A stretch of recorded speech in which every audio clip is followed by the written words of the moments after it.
we're going to put together a chart of some different activating and deactivating groups, and it's going to look a bit extensive. But what I hope to do by the end of this is teach you how to make these predictions without memorizing this entire chart. So what we're essentially looking at is if we have a benzene ring, we're going to be looking at the group that's on it, and this is what I'm going to be writing out, the group, to see how that affects the ring. Does it activate it or does it deactivate it? So our strongest activating groups, these are things like OH, OR, and amino groups, NH2, NR2. So how do we remember the strongest activating groups? Well, the easy way to do that, these all have lone pairs.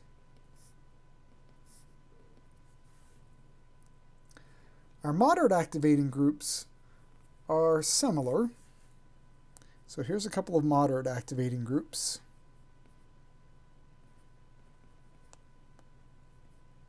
We have an ester bonded to the ring or an amide bonded to the ring. And these also have lone pairs on the atom directly attached to the ring, the oxygen and the nitrogen.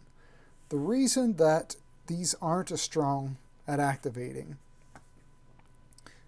if I just show you the ring over here,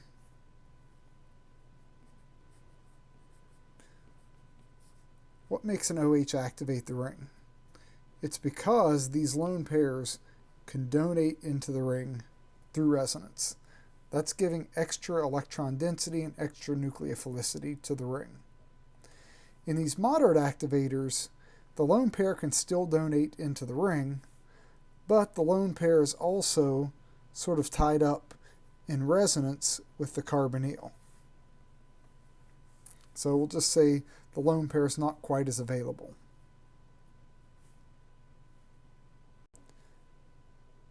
And then the weak activating groups, these are alkyl groups.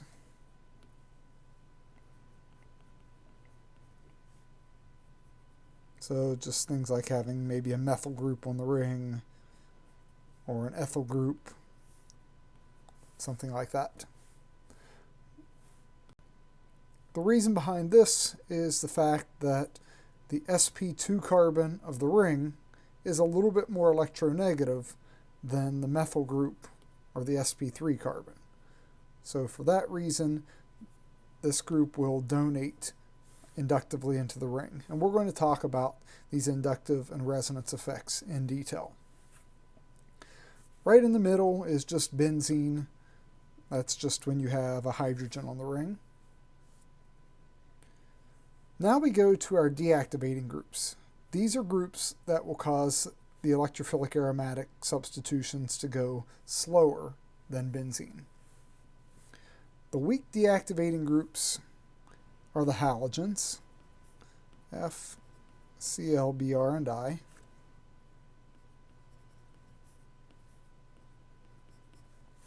And the reason they deactivate the ring is they pull electrons out of the ring due to their electronegativity.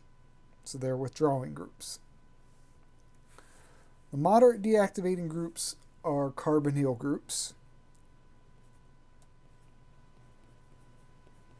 So the difference, up here we have an atom with a lone pair between the ring and the carbonyl. Here the carbonyl is directly attached to the ring.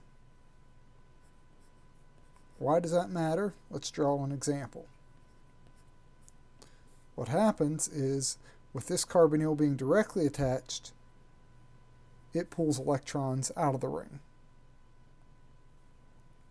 And then the strongest deactivating groups are things with a lot of positive character next to the ring. These are things like the nitro group,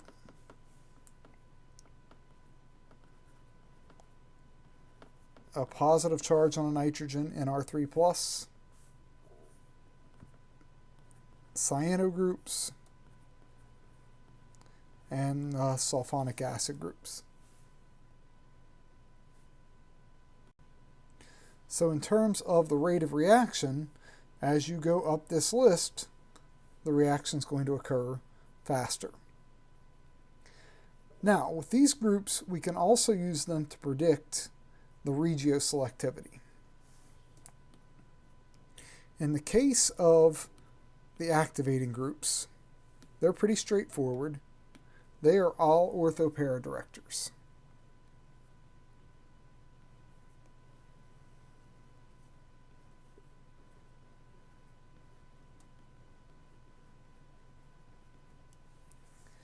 And then in the case of the deactivating groups, the moderate and the strong deactivators, those are metadirectors, and we saw that with the nitro group in a previous example.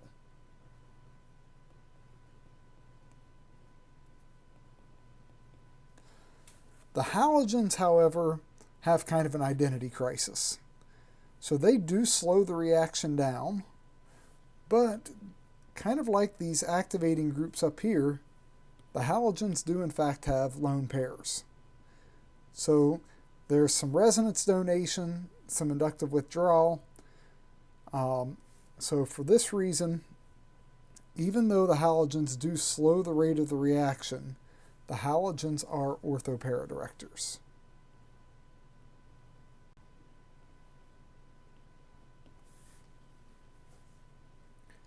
So keep these things in mind as you're doing predictions. So remember, the strongest activators have lone pairs on the atom next to the ring. Alkyl groups are fairly weak. Halogens are weakly deactivating. And then your moderates have a carbonyl bonded to the ring. And then the strongest are things where we have a lot of positive character bonded to the ring. For example, you learned the Lewis structure of the nitro group.